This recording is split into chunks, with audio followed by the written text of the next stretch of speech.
Sweeneys in Ruislip with DJ Flyte. Alright, Flyte, you doing, man? You good? I'm good, yeah, I'm all good, you're good. Wicked. Nice little set you done out there. Yeah, I was loving it. Loads of people, good music, that's what we like. Yeah, very versatile. So, how long have you been DJing? I've been DJing for about, say, 20 years, 25 years. And how did you get started?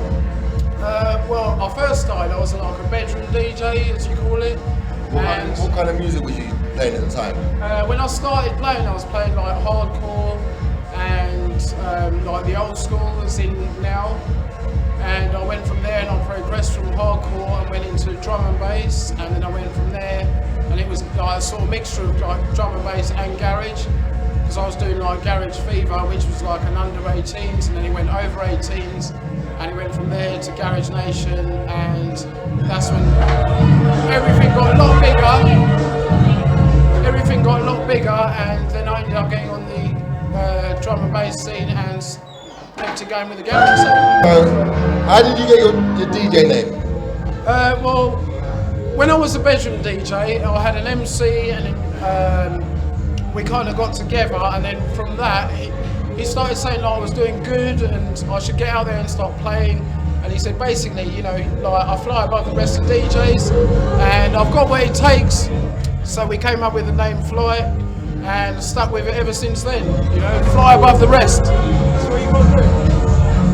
Okay, so obviously you've been playing for a very long time. What would you say is one of the most favourite clubs that you played in? I'd say the most favourite club that I played in has got to be like SC1 in London. It's a banging club, it's loud, you know, and it holds plenty of people and they all go there, they have a good time, and when you leave there it's like, you know, it's another dimension from there. So SC1's got to be my favourite place, I think. So have you played on the radio? Yeah, I've played on pretty much a lot of the radio stations. There's been Dream FM was probably the biggest one. That was 107.6, and we did Bagley's, Adrenaline Village, and you know, it went from there. We were like, you know, massive. Is that you, Tree? Yeah, hi. Hold on one second. Yeah, we went from there and it was like massive, and then from the time we did that, Dream FM, there was another station, we did Bashment, there was Mirage. At the moment I'm playing on Live FM, which is, that's a good station, it's been around for a long time. So yeah, it's all good, you know, music's my thing. So what DJs have been an inspiration for you? DJs, right, well there would be Easy, he's a massive one in the garage scene.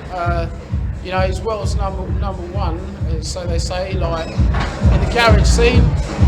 Drum and bass scene, you got people like Nicky Black Market, DJ Hype, they were a big influence on me. And, you know, Brocky again, he's another one.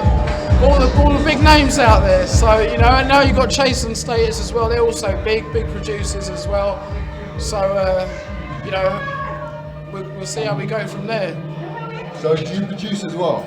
I do produce, yeah. I've got a few tracks out at the moment.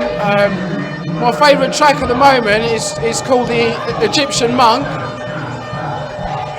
It's called the Egyptian Monk, and that is a drum and bass track which I produced, which hopefully that will be released in the next few months. And it could possibly be under Absolute Mayhem Records. So we're hoping that will go ahead and it will be on that label. So we'll see where we go from there. But things are looking good for us, so. Okay, so where do you see yourself in 5 years' time? 5 years' time, I'd like to see myself pretty much playing in like every club. I've played in a lot of clubs at the moment. I'd like to go and play abroad, which I haven't done yet, but I pretty much catered for the majority of England as itself. But I'd like to hit Ibiza, Napa, you know, Innovation, those big places, so look out for me.